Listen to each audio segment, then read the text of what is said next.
Oh hey guys, and in this video we're gonna talk about Hong Kong. If you've been following the world news, you know that Hong Kong's been all over the news for the last 6 months. So let's take a look at it.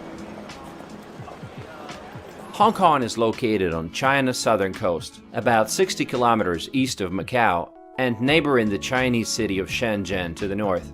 Hong Kong is a territory consisting of Hong Kong Island, the Kowloon Peninsula, Lantau Island, and the New Territories, and over 200 smaller islands. Most of its territory is covered by tropical forests and mountains. What is the history of Hong Kong? Originally, it was a sparsely populated area of farming and fishing villages. Then, in 1842, Hong Kong became a colony of the British Empire after Qing China ceded Hong Kong Island at the end of the First Opium War. The colony expanded to the Kowloon Peninsula in 1860 after the Second Opium War, and was further extended when Britain obtained a 99-year lease of the New Territories in 1898. By the end of the 19th century, Hong Kong was becoming one of the largest ports in Asia and was one of the most successful colonies of the British Empire. The population was growing rapidly. In 1945, it was only 600,000, but in the 1980s there were already 5 million people living there. People were fleeing from the civil war in China, in which the communists were prevailing. Today Hong Kong has a population of 7.4 million and an area of 1,100 square kilometers, or 426 square miles, which makes it one of the most densely populated places in the world. What is the status of Hong Kong today?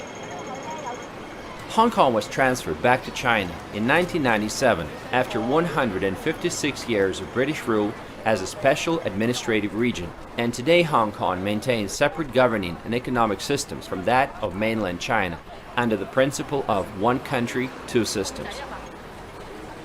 Hong Kong is a highly developed territory, and it has the largest number of skyscrapers of any city in the world. Also, its residents have some of the longest life expectancies in the world. There are two official languages, Chinese and English, and most people speak Cantonese Chinese instead of Mandarin Chinese. Writing system here is different as well. They use traditional Chinese instead of simplified Chinese, which they use in mainland China.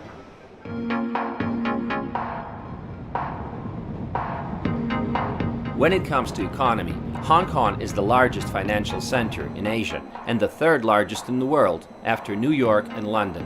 And it's one of the 4 Asian tigers. Nominal GDP per capita is $49,000, the 16th place in the world. Today, it has the second largest number of billionaires, 79, second only to New York, live in Moscow, Beijing, London, and other cities behind. Why is Hong Kong so wealthy?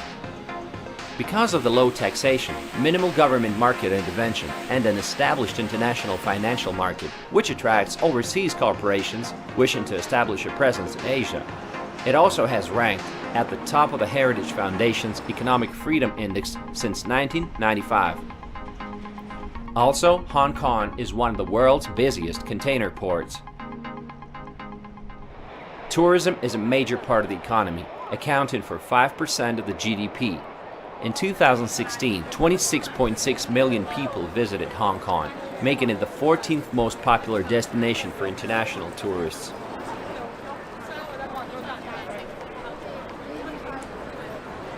On the downside, Hong Kong is among the most expensive cities in the world, along with Paris and Singapore. The average salary after taxes is $2,500, which makes it a lucrative place for foreign workers. Filipinos constitute the largest ethnic minority in Hong Kong, numbering approximately 130,000 people, many of whom work as foreign domestic helpers. You can see them get together on Sundays in the parks. Over 90% of the local residents rely on public transportation, and public transportation is great. Now, it's a good idea to get a transport card called Octopus Card as soon as you arrive. This Octopus Card is widely accepted on the subway, buses, and ferries, and you can also use it for payments in most retail stores. What are you using to pay for this? Octopus. Oh, octopus, okay. The MTR subway system is the quickest and most cost-effective way to get around. You can get to most tourist areas of the city by MTR, except for a few spots, which you can only get to by bus or taxi, such as Stanley Market or Aberdeen. Double-decker tram system was founded in 1904. After more than 100 years, the city now operates a fleet of 165 trams, the world's largest double-decker tram fleet, carrying an average of 200,000 passengers every day. There are also double-decker buses and more than 18,000 taxicabs. While New York is famous for its yellow taxis, Hong Kong taxis are red and white, and they use the same car model, Toyota Crown Comfort, that had been in production for 22 years, from 1995 to 2017. Now they're being replaced by newer models. There are over 500 private vehicles registered in Hong Kong, and cars drive on the left side, unlike in mainland China, due to historical influence of the British Empire.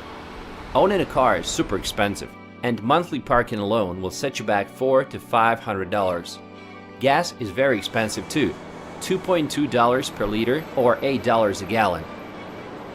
A car in Hong Kong is only necessary if you live really far from the center and you can't do without it. But with the amount of wealthy people they have in Hong Kong, this doesn't stop people from having cars. Just look at the traffic flow. For a long period, Tesla was the electric car in Hong Kong. Elon Musk once called Hong Kong a beacon city for electric cars. That's until the local government took away a generous tax incentive, and Tesla sales went down and really never recovered after that. The number of supercars on the city streets will make you turn your head all the time, if you love cars, of course.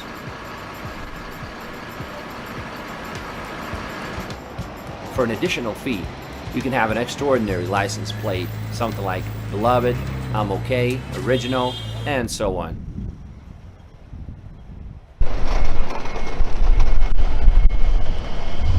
People are trying to be original with their license plate names, and this guy just picked up Origin as his license plate name. We are in this kind of industrial part of Hong Kong. It's not just the skyscrapers, you know, and tourism. It's actual everyday business, you know. You still gotta have a Tesla or a Porsche if you can afford that. But yeah, you got forklifts, and everything's just so close to each other. On the weekends, supercar owners get together at different remote spots of the island and they take their cars for a spin. Nice.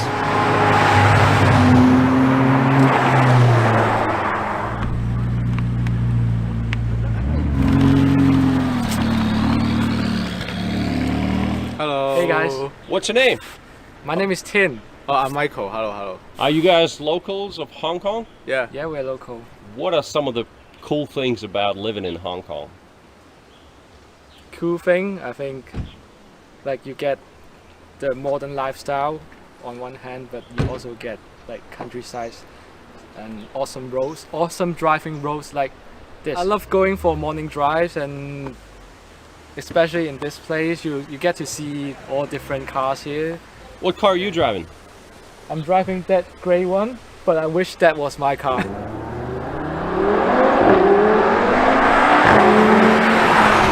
Welcome to Welcome. Hong Kong. To Hong Kong. I've tried driving here and it's really hard. They drive on the left side of the road and roads are pretty narrow, and so it takes time to get used to this.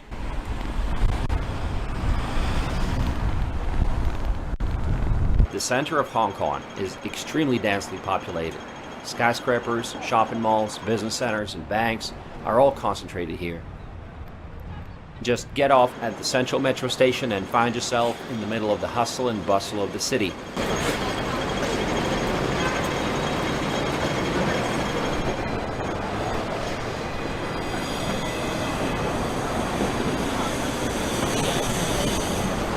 There's this interesting district called Soho.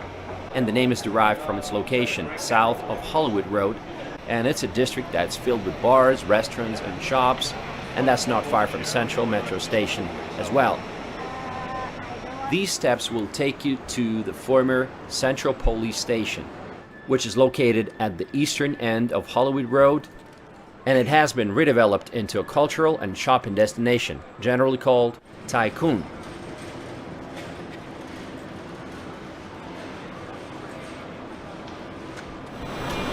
Hey guys, we are on the Times Square, but this is not New York. This is Hong Kong, but it's just as crowded, maybe even more crowded. I mean, look at this, the sea of people.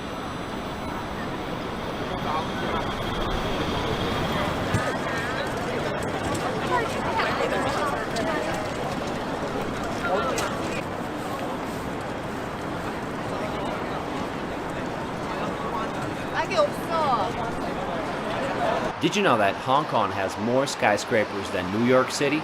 317 versus 257. But Hong Kong is more than just a concrete jungle. Actually, there are a lot of places to spend time outdoors, enjoy nature, from amazing hiking trails to the sandy beaches where people can get away from the noise of the city. A great example is Stanley. This is a seaside village with a laid-back vibe, popular for day trips. Casual eateries and cafes line the promenade on Stanley Bay. Very popular with Europeans. Let's talk to the locals. So we are now in Sydney. In Hong Kong, it's so easy to travel around from the countryside to the center of the Hong Kong. It's like you can spend 20 minutes, can travel to different places.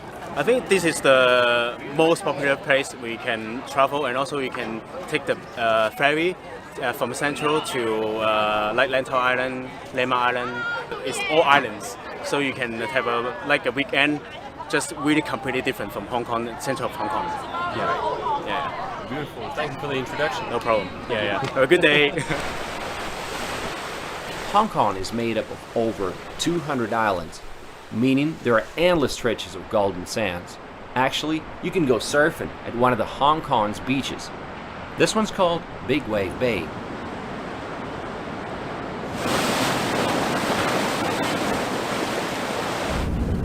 What are the sights of Hong Kong? What you might want to start with is taking a trip on the Star Ferry, which is more than 100 years old. These classic ferries still go from Kowloon to Hong Kong Island and back, running every few minutes. These ferries offer superb views of the skyline. You can actually pay for that fare using that same octopus card.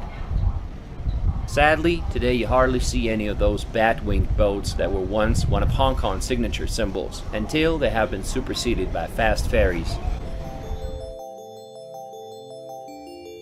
Another great idea is to spend a day on Lantau Island. The Ngon Ping cable car is a spectacular 5.6 kilometer journey, the longest bi-cable ropeway in Asia. The 25-minute long cable car ride to the mountaintop is a great experience. You'll get to see the Hong Kong International Airport and the mountainous terrain of Lantau Island. The cable car will take you to Ngon Ping village. It has somewhat of a theme park atmosphere, complete with souvenir shops, tea houses, as well as fast food.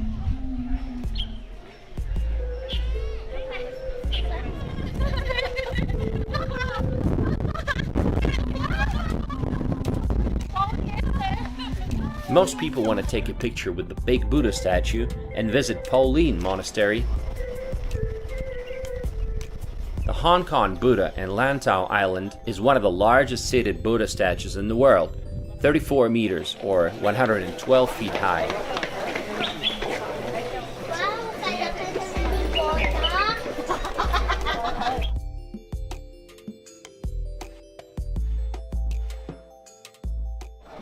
Now let's go back to Kowloon. There's lots to see and do here. You can visit street markets like Temple Street Night Market for after dark shopping. You can visit the fish market. We can get all kinds of fishes for your aquarium. Red, yellow, tropical, any kind. Visit the sneaker street if you're looking for some shoes. And you can visit the flower market. a very good choice of flowers, and they even had Christmas trees for sale. Now that's pretty cool. Kowloon Walled City Park is quite a place. It used to be an ungoverned, densely populated settlement. From the 1950s to the 1970s, back then it was controlled by local triads, the Chinese mafia. Originally a Chinese military fort, the walled city became an enclave after the new territories were leased to the UK by China. Today it's called Kowloon Walled City Park, and it's been turned into a park, obviously. What a transition.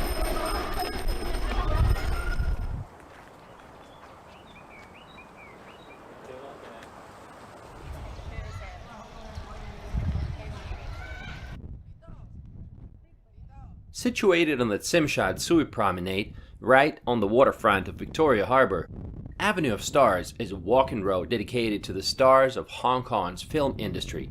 It's a very popular place among tourists. Here you can see handprints of celebrities, stalls with souvenirs, sculptures, and the full-size statue of Bruce Lee. I mean, who doesn't like Bruce Lee, right?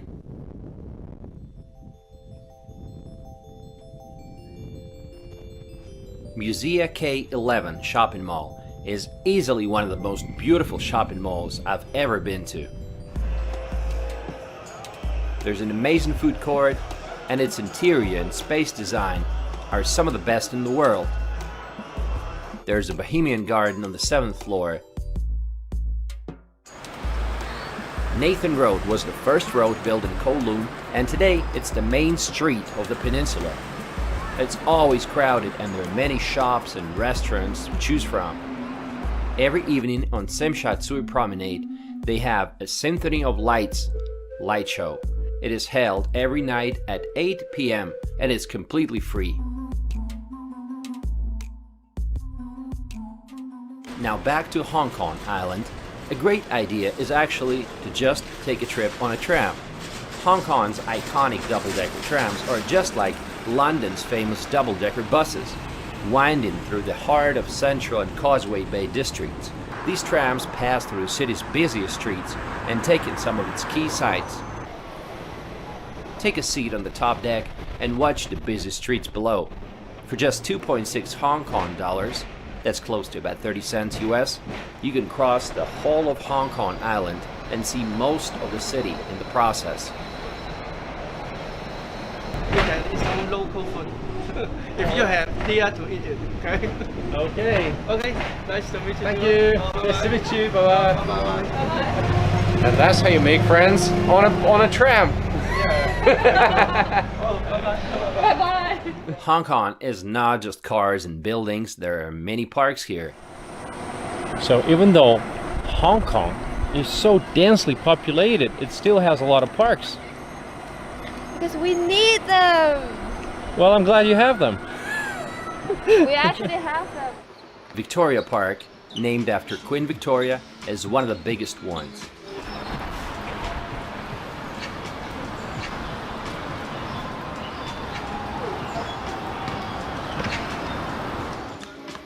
Visitors can enjoy a wide range of sports facilities, from tennis, football, and basketball courts to outdoor and indoor swimming pools. The local climate allows you to spend time outdoors for the most part of the year.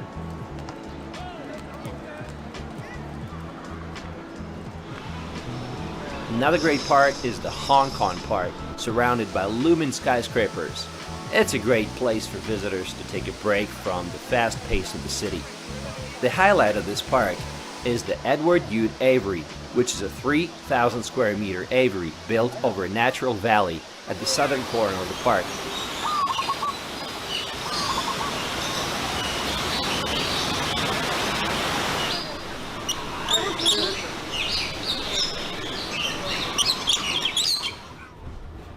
From the Birds Park, it's a 3-minute walk to the tram that will take you to Victoria Peak. This is the highest point in Hong Kong Island. This peak is also named after the English Queen Victoria. Crowds of tourists come here to enjoy the skyline of the city. Now, I definitely recommend you get a hotel with a view, preferably with a pool. Ever since the protests began, prices went down dramatically, and now actually it's a great time to visit Hong Kong. What are the challenges of Hong Kong today? Well, number one is obviously housing. There's so many residential skyscrapers standing side by side, and some apartments don't get any sunlight at all. And if your view from the window is anything but other people's windows, consider yourself lucky. Although there's no guarantee there won't be another tower blocking the view in the future.